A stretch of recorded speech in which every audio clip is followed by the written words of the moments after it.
Hi, welcome to the Clarity series, or welcome to Inspiration Site. Welcome to, I wouldn't say another episode of the usual Clarity series. This is a part of a production break, and this should have gone out in the month of March, but it's going to be coming out in the month of April because of a break. Yeah. So, this is just a relaxing episode to celebrate and honor the Women's Month in the month of March, which was tagged Give to Gain. And I've got some questions I was told to answer, which I would try to answer. Yeah. So thanks to my assistant for helping me put some of these questions together, and let's see how far we can go with them.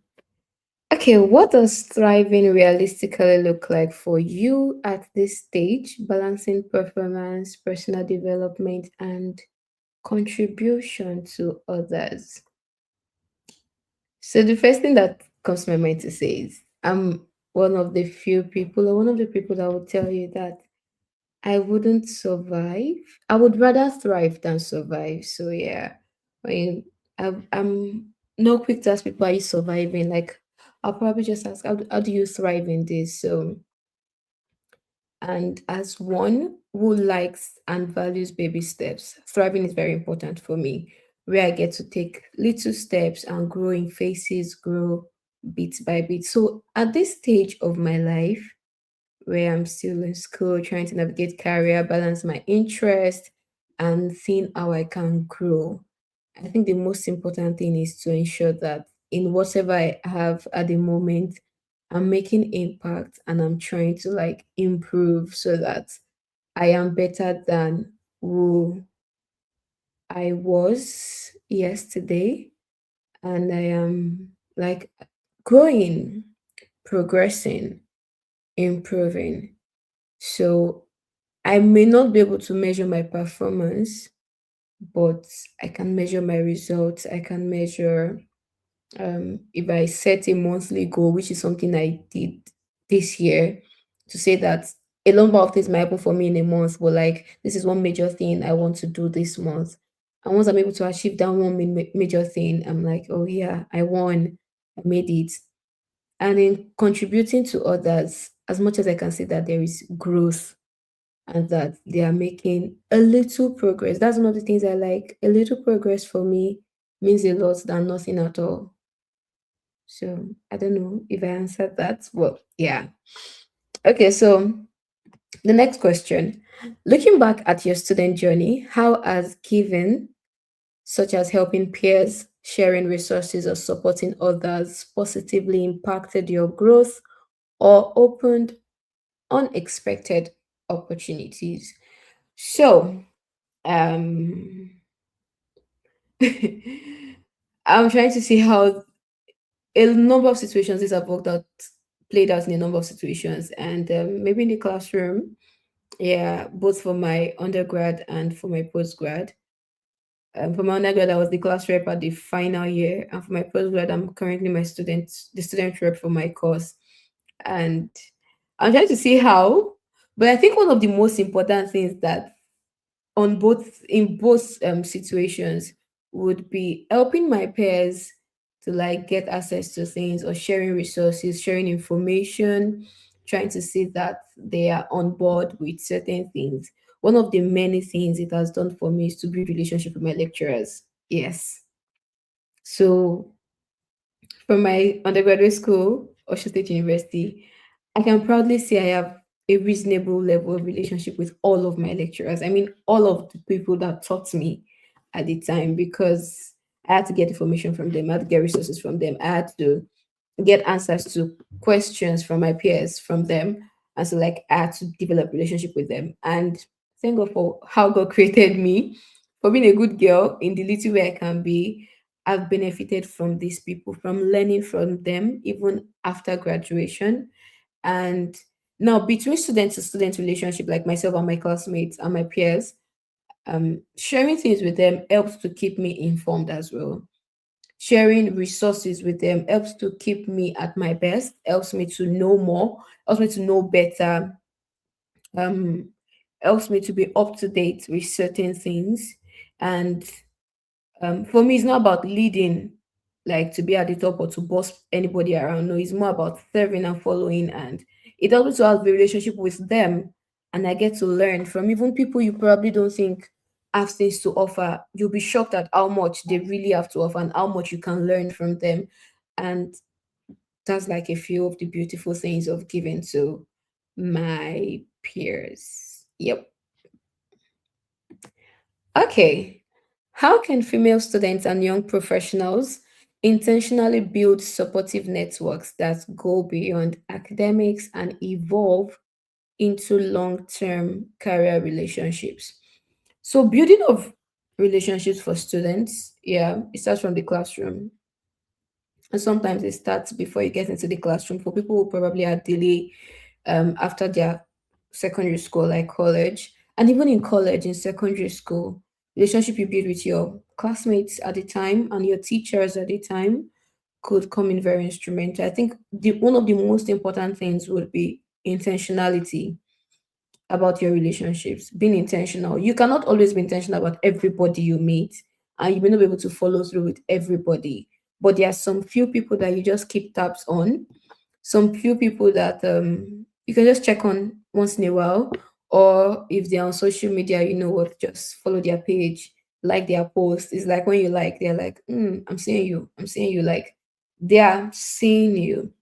Now, another thing would be that understand the people. We are different individuals, and you wanting to connect with someone else, you would need to understand the values the person would appreciate. What kind of person is he or she, and how would they love to be approached? What things would they like to be presented with? Um, Try to understand them and understand yourself, understand what works for you, so that there can be a synergy between both of you. You might not always get their attention at the beginning, but over time it can build. And then they're like, oh yeah, I have this person in my corner, I know this person, whether as a lecturer, student, or mentor mentee relationship, or whatsoever relationship wants to exist amongst you. Now, a little bit of like an extension of this question as to where. So building relationships in school, with your peers in your classroom, then with your lecturers or with the members of staff in the school. Maybe you are fortunate to attend conferences, which is a big one. If you are fortunate to attend conferences or events or meetings or belong to professional bodies, professional associations that coordinate your career space or your students' body, belonging to such could help.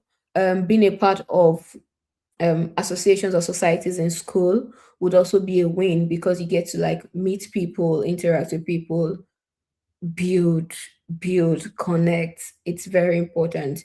But your intentionality, your value, the fact that you have something to offer, the fact that you're not just a random person that wants to attach or wants to be known with somebody for just for the sake of being known. That intentionality and value that you have to offer, and your integrity, the image you carry and that you protect of yourself, would help you to like sustain this relationship, not just for a year, 2 years, but for years to come.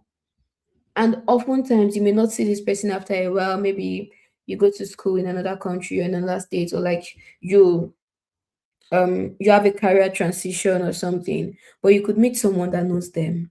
And the person's like, oh, I met this person. It's like, oh, I used to know her, we used to talk, and it extends into a new relationship again. Person's like, oh, because she's like this with this person, I think he's somebody I can also relate with. Then you want another person because of another relationship. So your intentionality, your value, your image, your integrity would really come in handy in building academic relationships that can evolve into long-term career relationship. One thing to also say would be that relationship with your lecturers could help you to in navigating career opportunities, especially if you are going to be in that field of interest. You know, they are in that field, even probably from the aspect of being in the academic aspect, but they are in that field. They're already building a career. they've probably made mistakes, they've learned lessons. There are people they've met with that can guide you and support you. So beyond them helping you with your coursework, they can help you to like, oh, this career path you are going for, this is they help, this is what you need to know, this is who you can meet with, this and this and this and this, and just something to help you to make it easy for you. Because trust me, it's not easy to climb alone. It's not easy to want to just have a breakthrough in a career alone. It's never easy. Getting as much help as possible would be very, very important. Okay. Have you ever experienced a moment where giving led directly to a major opportunity or breakthrough, and what happened? Hmm. I don't know if okay, this is not from unless it's not from student perspective, but it's sort of from student's perspective. So I'll just say with something that is like a recent thing that happened to me. Yeah. So in school, my current university, there was sometime last year ahead of like the Black History Month, which is the month of November, but ahead of it in October. And they were like, I just saw it on like a newsletter or something, like they wanted to do an event to celebrate the Black History Month and like celebrate Black individuals in school. And so I sent an email to the person that, okay, I'd like to volunteer to be a part of the planning. I just said I was just going to volunteer. What will I volunteer in or as or at? I don't know. I just wanted to. Long story short, a lot of things happened and we could not have the event. So about 2 or 3 weeks following that communication, I saw another update that oh, there was an advocacy role being opened, race equity advocate in school, and so I applied. Fortunately, it was the same person I had emailed to volunteer that was in charge of coordinating this role. And so when I was going to have my interview, she was on board and a senior colleague was on board. And just before she introduced me, like just before I was fully interviewed or brought on board the full interview process, she was telling our senior, and she was like, "Oh, Grace was Grace showed interest in the Black History Month, and even though we didn't get to do anything, she kept tab, she kept asking and trying to see if there was anything that could still be done within the short time." And the guy was like, "Really? Oh, that's nice." Blah blah blah. We had the interview session was nothing like an interview, it was just like conversation, just friendship talk. And I can tell you that I'm still on that role. I got the role and I'm still on that role till now. And that role has linked me up with people, made me know a lot of people, a lot of things happening in school. That was where I told somebody that oh, I'm interested in conferences, and she told me about the particular conference, which I was privileged to attend in March, and it was a very big win for me. I got close to some of the lecturers that are like powerful, yeah, powerful lecturers in school. I had my first poster presentation, so yeah, that's like something that led directly or like indirectly to a breakthrough for me. I don't know if that answers the question, but that's what I can think of at the moment. Okay, on to the next. I think the next two questions seem a bit similar, probably. How do you maintain consistency and productivity during periods of stress, low energy, or emotional fluctuations? First thing to say is I know when to back out. I I know when to back out. I can take a break, and not that I know when to back out. Like I may have to hold on. No, sometimes I don't hold on for a lot of heat here and there. Sometimes I just take a break. Um, Before my breaks used to be like once I'm back, I'm going to play a game and I'm going to sleep. Yeah, I don't joke with my sleep. Um, then, but one constant thing, at some point I stopped playing games. So yeah, like there's no game on my phone. I stopped playing games. But like I would probably read if I want to, or just watch movie to ease out stress. I'm not so much of a going out person. I If I say I'm going out for something. There has to be a very important reason. Maybe I'm going out for an event. I'm going out to explore nature. I'm going out for it has to be something meaningful. I don't just go out.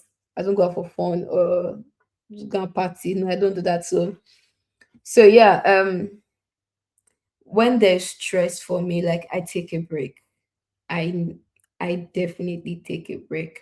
If it's to drop my phone, drop the laptop, even if it's to take time off screen. I remember 2024 December, for whatever reason, from November, I just started feeling like I needed to take time off social media.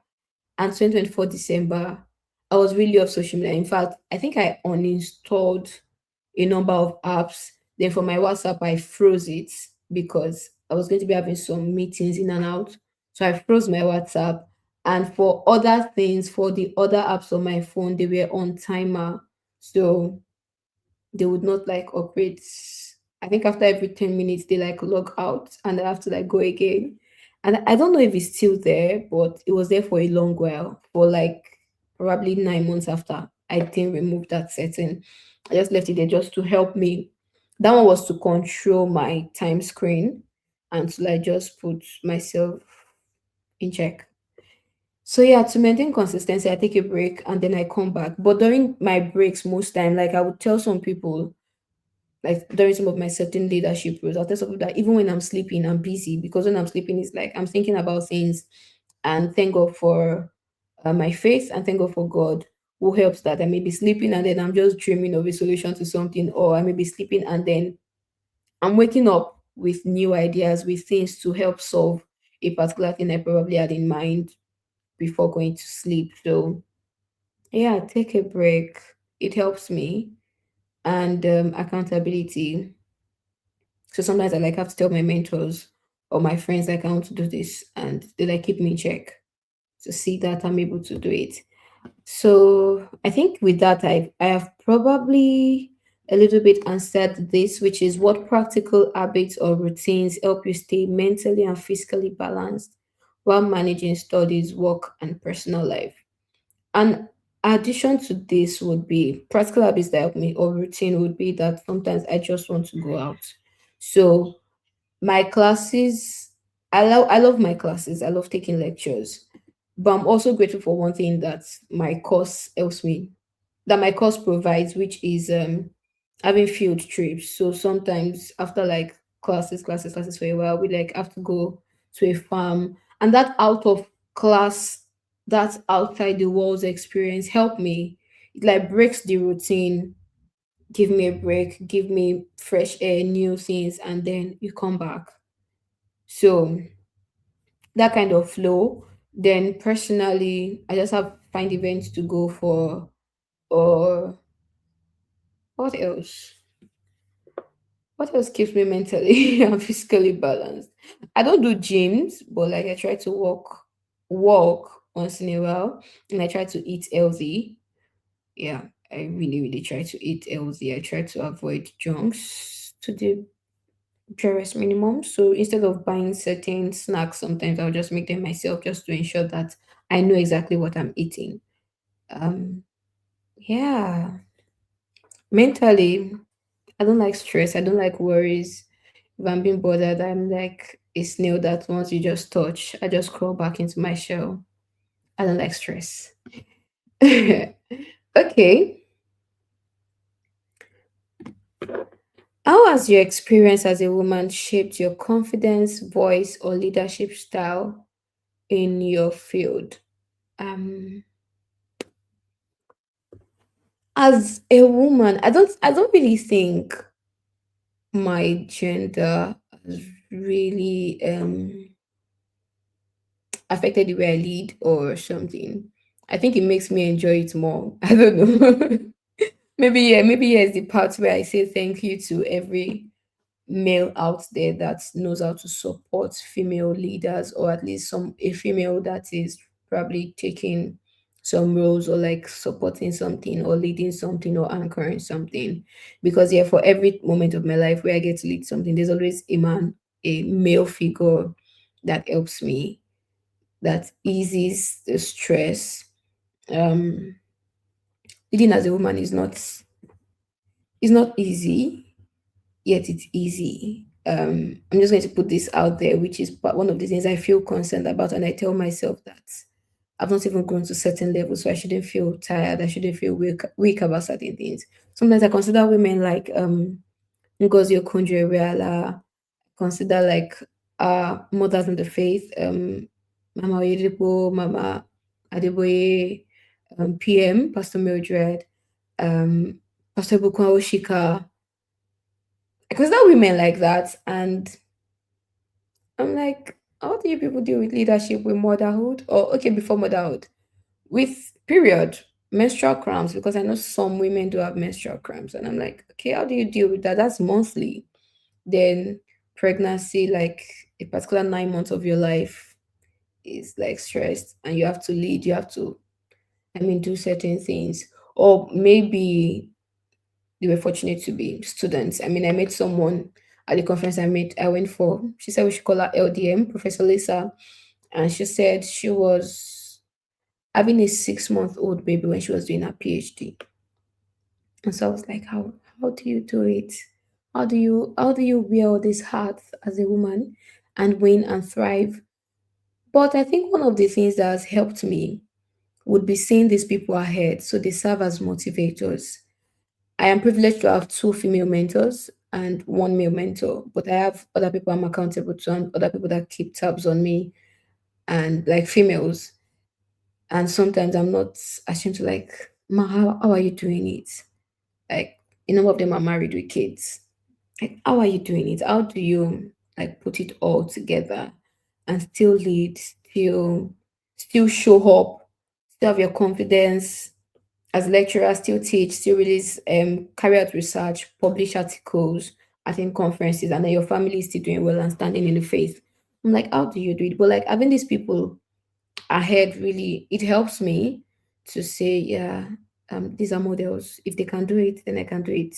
Through Christ, I can do all things. Through Christ that strengthens me. Amen. So being a woman has quite helped for being in the midst of people who are willing to help you, people who would not shut down your voice and say, oh, just go and sit down. You're a woman, what do you know? I've not really had such experiences. I'm very grateful for them. Little I've had. My confidence, I don't think it's my gender that boosts my confidence. I think it's more of my faith, more of where I want to see myself, more of my background. And I'm like, no, I need to, my background must not put my back on the ground. Yeah. So I don't think it's my gender that helped with that confidence. I think it's just me. If I were to be a man, I think I would still be me. Yeah. So again, I don't know if that answers, but okay, this is the last question here. I had to select a few. So yeah, this is the last one. For women who feel stuck or overlooked, what is one simple but powerful step they can take today to start moving forward? Honestly, upon reading this question now, I can't think of one. I can think of many. But if I'm to say like one real simple step, I think it would be to love yourself. Mm. So love yourself, know yourself, value yourself, carry yourself, um, put yourself out there, take care of yourself, treat yourself well, know yourself, be proud of yourself, because nobody will do it for you like you would. And even if they would, they will only do it a little bit to the level of how much you do it for yourself. So the level at which you love yourself may determine how much they would love you. The level at which you take care of yourself, you put yourself out there, may also determine how much they'll do the same for you. So, for you out there, feeling stuck, feeling overlooked, first love yourself, cherish yourself, be positive about yourself, say good things to yourself, confess good things, confess marvelous things. You are wonderfully and fearfully made by the Lord. Confess positive declarations to yourself. But the real major thing I would say would be know God. Because even in loving yourself, you can't love yourself as much as God loves you. And you can't see yourself completely if you're unable to see yourself through the lens of He that created you. So maybe we should flip it. Know God first, then love yourself. Yeah, I think that would really help. Because when you know God, that feeling of being stuck, that feeling of being overlooked can be dealt with, where you get to feel satisfied with yourself, where you get to feel like, I am complete, I am good, I was created perfectly, I was created for a purpose, and I'm going to achieve that purpose. I was sent to this location, or sent to this field, or sent to this family because God knows this is going to be the best for me. So love God, know God, and love yourself. And seek models, mentors.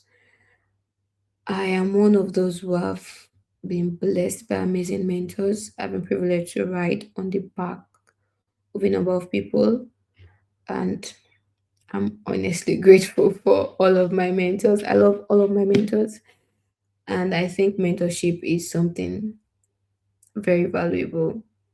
Mentorship and friendship, having somebody you can truly say, this is how I feel. I feel down, and the person is like, I'll put you in prayers. I'll hold you by the hands and we'll walk through this together. Nothing beats that. It's very important to have such. Yeah. So I really do hope that this is a little bit insightful.